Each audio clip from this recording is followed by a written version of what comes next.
আবারও নতুন করে প্রেমে পড়লেন চিত্রনায়িকা পরীমণি। তো ভিউয়ার্স, বিস্তারিত জানতে হলে পুরো ভিডিওটির সঙ্গেই থাকুন। হয় যে কখনো পরীর জীবনে কোনো পারফেক্ট মানুষ আসে, পরী কি তাকে অ্যাকসেপ্ট করবে? নিশ্চিত। মাঝরাতে পরীমণি নিজেই জানালেন তিনি আবারও প্রেমে পড়েছেন।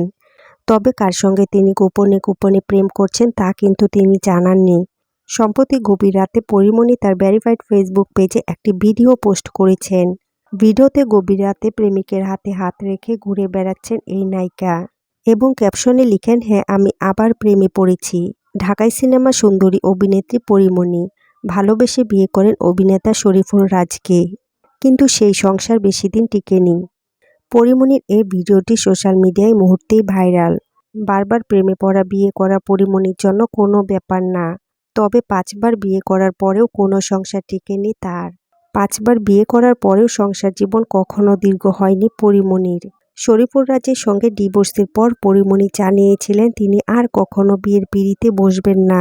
2 সন্তান নিয়ে তিনি বাকি জীবনটা কাটিয়ে দিবেন। তার জীবনে আর কখনো কোনো পুরুষের প্রেম ভালোবাসা আসবে না।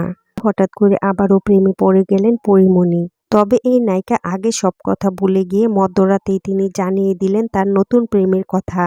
ছোট একটি ভিডিও শেয়ার করে হাতে হাত রেখে প্রেমিকের সঙ্গে মনের আনন্দে ঘুরে বেড়াচ্ছেন। কিন্তু পরীমণি তার নতুন ভালোবাসার কথা জানালেন সাবেক স্বামী শরীফুল রাজের জন্মদিনে। শরীফুল রাজ এবং পরীমণির ঘরে একটি পুত্র সন্তান হয়েছিল, নাম তার রাজ্য। রাজ্যকে নিয়ে একাই সংগ্রামী জীবন চালিয়ে যাচ্ছেন পরীমণি। এরই মধ্যে কয়েক মাস আগে একটি কন্যা সন্তান দত্তক নিয়েছিলেন পরীমণি। বর্তমানে একমাত্র ছেলে আর মেয়েকে নিয়ে সুখী জীবন পার করছিলেন পরীমণি, যেটা তিনি নিজেও বলেছিলেন 2 সন্তান তার 2 হাতের ডানা। তবে হঠাৎ করে আবারও কি হলো পরীমণির? আবারও তিনি এভাবে প্রেমের কথা জানান দিলেন। তবে শরীফুল রাজকে ডিভোর্স দিয়ে কখনোই অনুশোচনায় ভোগেননি পরীমণি।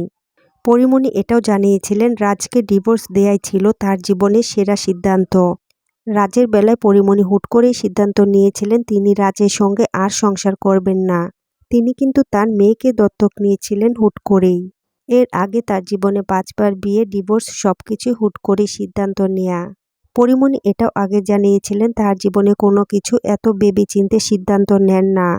তো ভিউয়ার্স, পরীমণির আবারও নতুন করে প্রেমে পড়া নিয়ে আপনাদের মন্তব্য কী তা কমেন্টে জানাবেন অবশ্যই। আর বিনোদন জগতের এমন লেটেস্ট আপডেট পেতে আমাদের চ্যানেলটিকে সাবস্ক্রাইব করে আমাদের সঙ্গেই থাকুন।